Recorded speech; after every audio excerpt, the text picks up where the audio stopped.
Welcome to Manager Tools. This week, you don't deserve a promotion.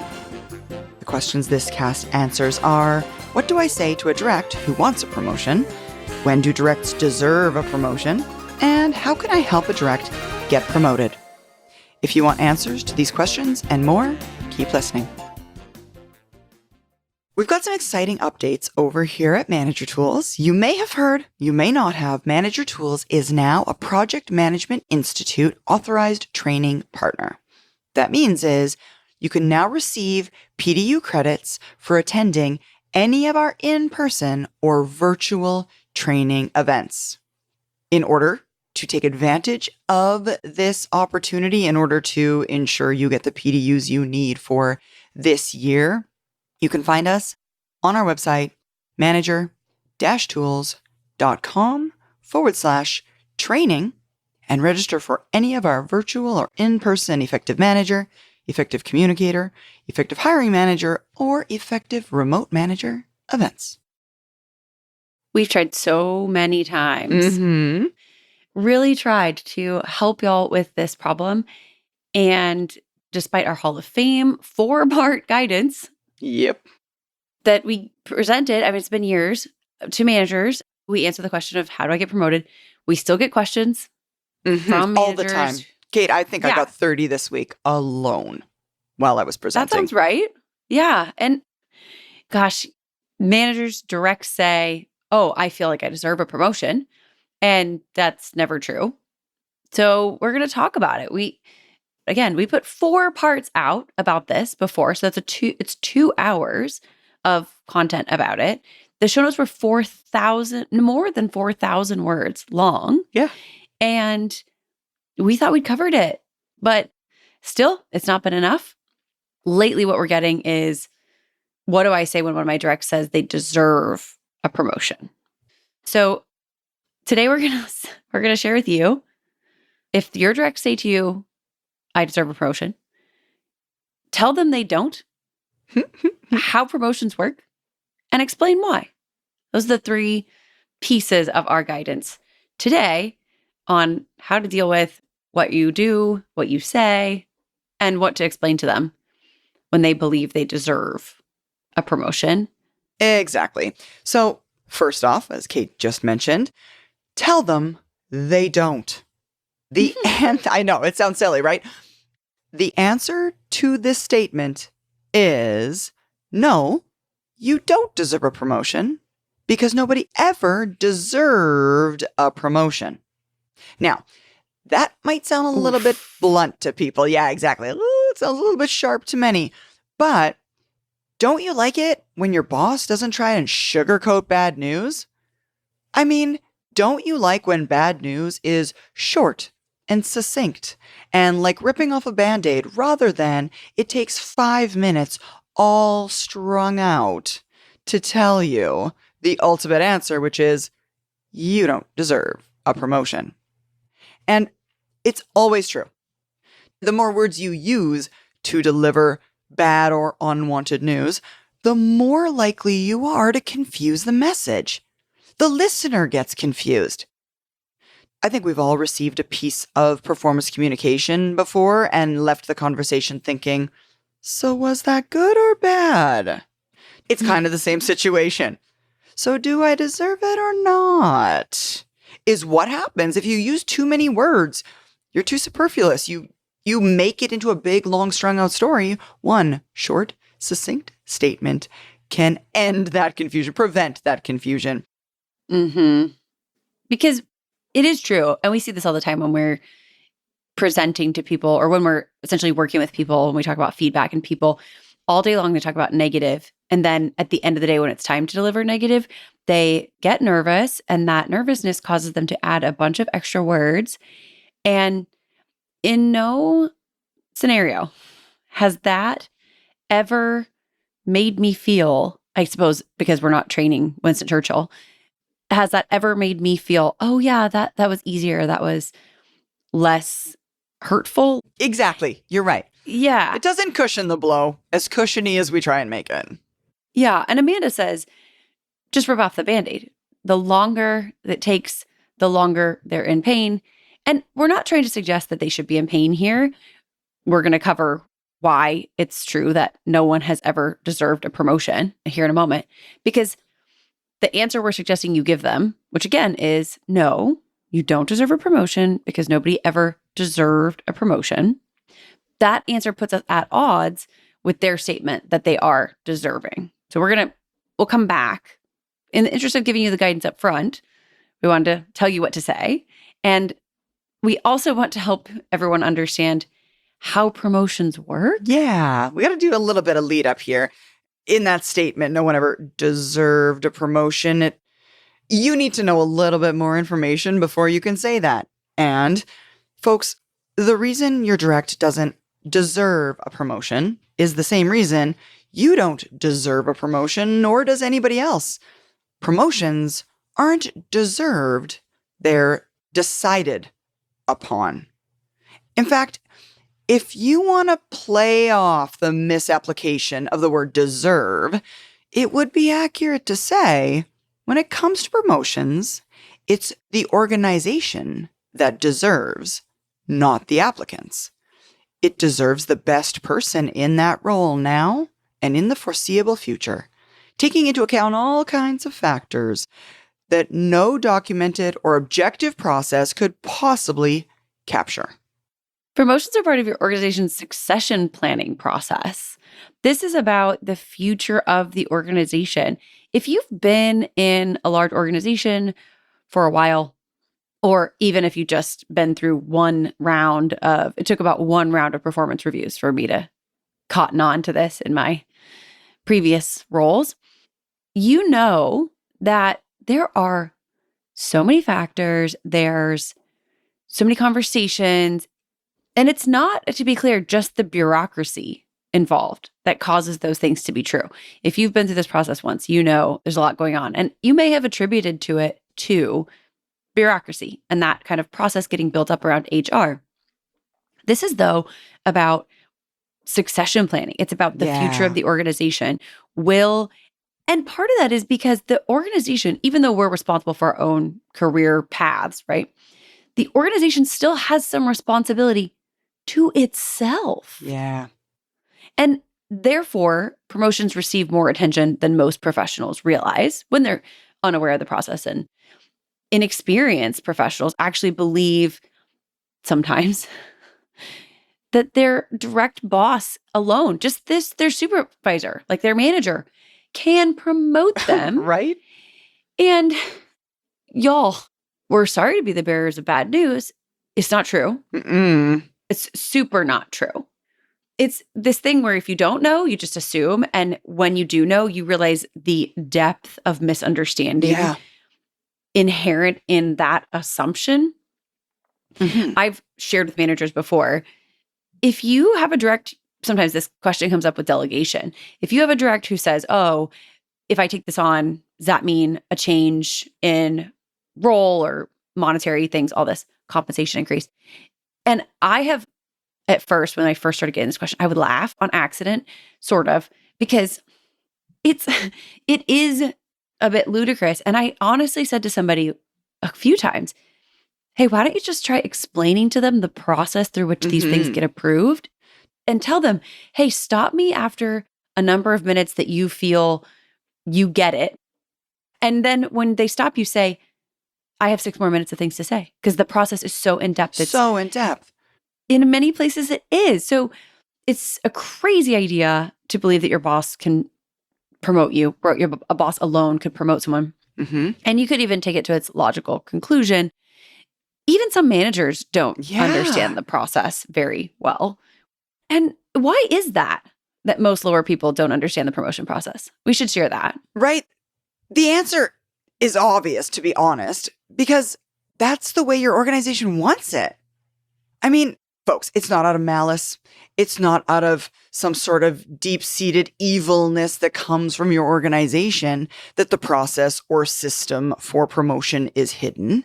It's that the process is so much more complicated than most people realize. And trying to explain an incredibly confusing and convoluted process isn't easy. And Not to mention the fact that it is not a static process. It changes constantly. And it changes based on which senior manager or which director or which executive is significantly involved in the process at any given time. And it includes economics, and it includes company forecasts, and it includes profitability, and it includes headcount calculations, and it includes upcoming reorganizations, and it includes the personalities of the people involved, and it includes any number of additional things. So you could explain it to a lower level employee one time, and essentially what I'm saying is the very next day, or even that same day with a different person, you'd get a completely different explanation. Because it changes. It's not static. It's not unchanging. And maybe, most importantly, it includes estimates of future potential, which are so hard to quantify, largely subjective and judgmental, and often hard to hear if you're not the professional who gets promoted.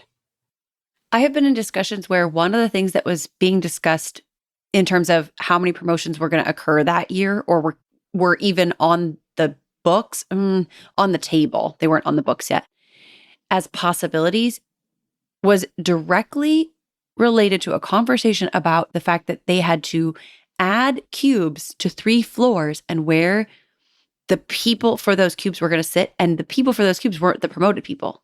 It was like the intricacies of what we're discussing. And and it's pretty simple if you think about the fact that a raise, which often a promotion comes with, means that forever that cost is higher. Yeah. And then if you start to think of it that way, you think, oh, well, shoot, of course it should be carefully considered. Right.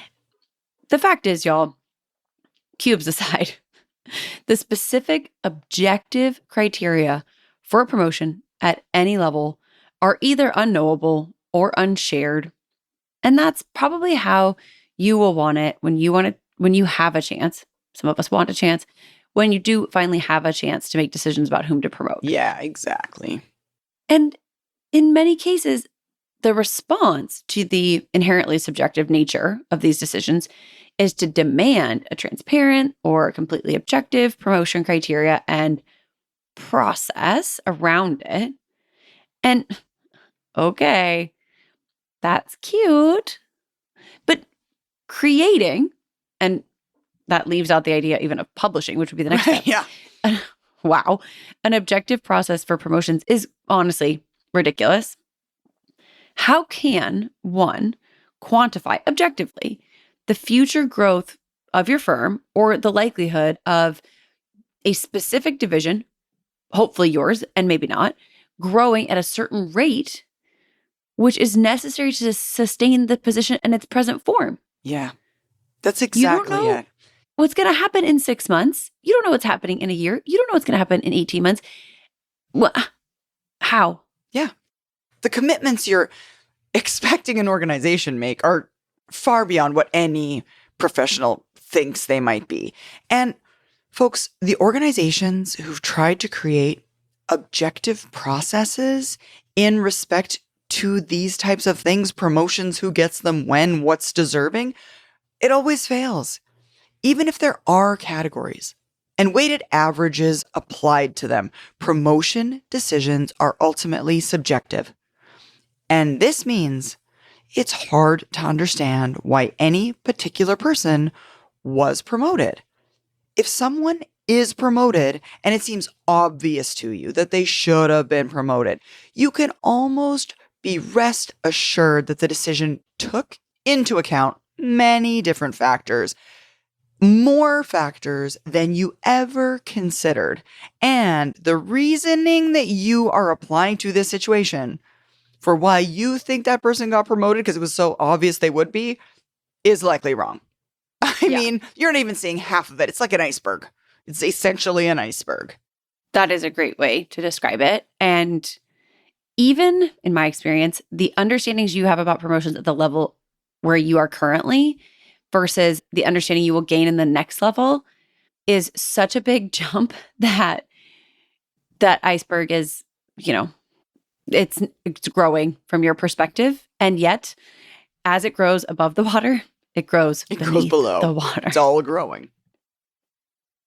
We'd love to see you at our Austin Public Conference, April 18th and 19th in downtown Austin. Come see me, learn about effective management and effective communication, and maybe have some chili at the Chili Parlor across the street. Austin, April 18th and 19th, 2023. Register online at manager-tools/training. Okay, so Sarah said organizations who create objective processes, they always fail. Yeah. And yet, there may appear to be an exception. Those organizations who promote strictly on the basis of tenure or years of service. This is obviously measurable and known, and it's also a terrible idea. We're sorry. We don't want to say nasty things about tenure. I don't, because it does sound like a really sweet little idea. And it always makes me think of, kind of, to some extent, like, oh, bless your heart. Okay, sure. Sometimes a program based on tenure, years of service, all these things, requires someone to apply for the role. And that is meant to kind of even out this problem, and more senior candidates then get promoted. Mm-hmm. Okay, sure. The application, by the way, is often politically finessed. It's pointed at a person. And the application eliminates someone with the most tenure who didn't want it. Right. So, hey, guess what? That process you see as completely objective based on years and years of service, it's not failing. It is not following those objective principles that you believe to exist. Yeah, exactly. We don't want there to be some objective principles, these black and white lines. We want to know that there's separation. But folks, what most professionals don't understand is that our organizations are surprisingly fluid things. Org charts, while useful, do large organizations a great disservice for many reasons. But mainly, it's because they're a static representation of what truly is a dynamic entity to try and create a promotion process that was mostly objective so that employees could deserve a promotion is to do something to make applicants feel better at the expense of results. Trying to pin it down would essentially be only doing so to make people feel better when it led to a poorer outcome. And no one wants that. No one wants to be promoted by a company that's going to fail because people are willy-nilly promoting. Yeah, nobody who's listening. Exactly. Nobody who's listening. There are people out there, I bet. What's interesting to me, the analogy you made about org charts, is so easily, I think, imagined by people, especially those people who, by the way, y'all, if you're listening and you're one of these people, your promotion process is even more convoluted than everybody else's. Anybody in a matrix, think of what the org chart technically looks like. Think of what the matrix means for that org chart and its actuality.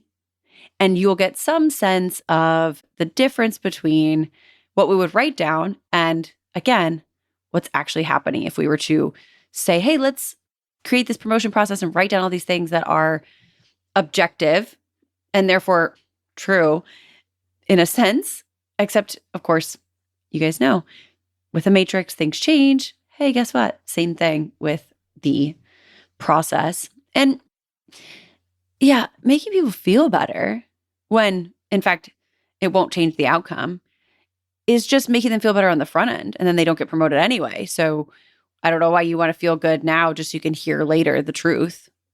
I suppose maybe you just don't like to hear the truth. Okay, fine. This isn't the podcast for you. And y'all, executives have usually learned all of these things that we're talking about around promotions through their experiences in the process. They've gone through all of the levels beneath them. They have an understanding of that. Again, at each level that you achieve, you'll find the process is slightly different at that level, or it's different than you understood it to be because you didn't have a full understanding yet. Every time you go up a rung, you learn more. And interestingly enough, you'll learn more and it won't maybe match every other level that you've been through. Yeah, it's going to be different every time. And totally. also, that's mixed in with the fact that the higher up the executive, we find the less interested they really are in any objective promotion criteria. Mm-hmm. And even if there is a standard and it's touted as being organization-wide, most people will ignore it, or most executives will ignore it and do whatever they've always done or whatever they want to do as well. Given, again, that level of role power, which would allow you to do those things. So bear that in mind. Exactly. And to take it a step further, the higher up in the organization an executive is who might be involved in this promotion decision, the more widely across the organization they'll look for someone to promote. So even if your direct thinks they can see a promotion from where they are in the organization, from their view, your direct isn't seeing it from the same level, in the same way, to the same degree an executive might be. The future of any given role that one of your directs thinks might be open in an organization might be already taken by or being considered by someone else within the organization because they don't have as much data. They have a less clear picture of all of the different variables being considered because all they have is a very small piece of the pie. Executives have so much more in view from their level that there are so many more considerations. Right. So, okay. So they can, the executive can see it's what I always think of it as, if you climbed up to this level, you can see a lot more of the landscape. Yeah. And you can see further. Mm-hmm. As you move up, fewer roles available and more people because you can see further. Not necessarily more people who are fully qualified and not to say that people are getting promoted because they're not fully qualified. I'm not saying that just because we're at the very top, we can see everyone suddenly considered. It is really about lateral considerations that your direct might not be able to see because they lack the view into the lateral peer group. Honestly, they just don't know who else is available. Absolutely. And there's fewer roles as you move up. So every time you move up, or every time you're thinking about moving up, there's less spots. And hopefully you've done a good job and you understand laterally what's happening with your peers and who might be available or being considered. Your directs likely haven't or won't, and they won't even know yet to do it in some cases, depending on what your role is in the organization. The organization just thinks differently about these things. Yeah. And as an example, right? Classic. Just an example of how most professionals lack the understanding and fluidity of organizations. This lack of knowledge causes a lot of professionals to misread a common situation regarding how promotions are all tied into these factors. Exactly. So the example, you've probably seen it yourself. A manager at almost any level in the organization, but a manager leaves the organization. Maybe they quit, they might have been fired, maybe they moved internally. It doesn't matter. There's now a vacancy. So there appears to be an opening. People then within the organization position themselves with their boss. In some misguided cases, at least one of the candidates says they deserve a promotion. But no one is promoted despite there being what we think of as deserving candidates. The directs of the missing manager for a time report to the missing manager's boss, and this is announced as a temporary like it's a fix. Stopgap. Right, yeah. This is what we're it's just going to acting, do. Yeah, whatever you may call deputy it. director, for Yeah, example. we're going to do this for now. Which gives away the premise, I suppose. Exactly.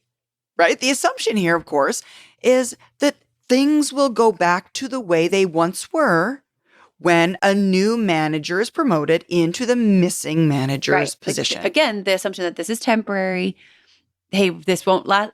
It'll go back to what it was. And so just hang out, guys. And right? I We'll figure this out. See this temporary time frame as the time during which they're making the decision about who will take the role. People assume that. Oh, yeah, okay. So exactly. Considering who we should they're promote, just waiting. basically, is what people think. Right, good. And so people think that. But then, because that's not accurate, that assumption about, oh, well, they're just trying to choose. Sometime later, this happens occasionally as well. And a period of time goes by, let's say 6 months, and a reorg is announced. And some of the managers' roles and responsibilities are rearranged. Maybe there's a layoff or a reassignment. Maybe even the boss of the missing manager moves to a different role or is laid off. And again, no one is promoted. Right. Okay. And people are baffled, right? Exactly. They're baffled. But what people miss about this, while they lament that no one got promoted, is that the reorg was not in response to the missing manager or the missing manager's boss not handling the additional directs well enough while they were in that acting role, but rather the reorg has been in the works for quite a while. And the organization knew that there would be no sense in them promoting someone into a role that was either going to go away or was going to change so much that it would be too hard for them to know at that time, 6 months in advance, as Kate said, who the right candidate would be when that role was finally determined. Virtually everyone thinks that the missing manager's leaving led to the reorg, which is entirely backwards. It's entirely possible the missing manager got wind of the reorg, and the reason the missing manager is now missing is they didn't like the reorg decision. They didn't see themselves flourishing in it. They made different choices. But even if they didn't leave because of a pending reorg, it's almost never true that one person leaving an organization and doing what we think of as creating an opening is the cause of a reorg. It's much more likely the reverse. It's slightly silly, I think, to assume that one person, unless they're at the very top or in the top 2 levels, could really truly be the cause of a reorg for an entire organization. Think of how many people that affects. Think of the bureaucracy in some places just involved in changing. I remember trying to change the footer on a PowerPoint and having to go through 4 separate approval processes. And then we make the assumption that, oh, just because this person's not here anymore, we're going to do a whole reorg. Y'all, that's a little backwards. Think about that. Think about, is it really that there's so much paperwork to change very small things and suddenly somehow we leave things like a reorg up to one person? Right, that one person, they're so pivotal. I think there's a little bit of ego, arrogance involved in the idea that a person could be that pivotal. And I think part of it sometimes comes from us wanting to be that person. Like, it's cool to be the smartest person in the room. It's cool to be the only person who can do your job. And the organization doesn't survive long when there are instances like that. And so the organization seeks to, I almost said seeks to destroy, but seeks to eliminate those siloed understandings of the role and things like that. Sometimes just because you go on vacation. And let's not be anymore under the impression that a single person's leaving would cause a reorg. If that is the case, the organization is not doing their job. Right. Yeah, and it also means that not all openings that could be fulfilled by a promotion are equal. That's something to consider, right? Like, there's a bunch of different openings, and Some of them could be filled by promotion. They could be filled by a lot of different mechanisms. If your organization's in a downturn or the economy is doing poorly or your industry is struggling, openings that could be filled with a promotion are much less likely to be filled. And so the economics of the situation and of the organization and of the position come into play as well.